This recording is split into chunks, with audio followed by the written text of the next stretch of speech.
Sa Coronadal City, 4 ang arestado sa magkasunod na buy-bust operation na ikinasa ng otoridad kung saan nasamsam ang 170,000 pesos na halaga ng hinihinalang shabu. Ang blotter sa report.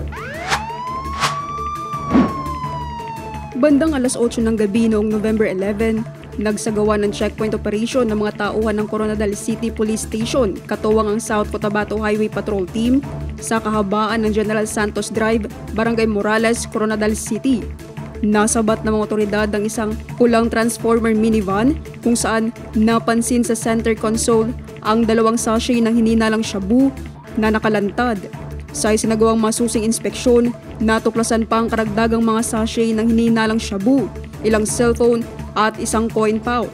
Agad na inaresto ang 3 sakay ng sasakyan na nakilalang sina alias Raymond, alias Jimmy at alias Arman, pawang mga residente ng General Santos City. Tinatayang 20 grams ng hinihinalang shabu na nagkakalaga ng humigit kumulang 136,000 pesos ang nakumpiska na agad na isinailalim sa pagsusuri ng South Cotabato Provincial Forensic Unit.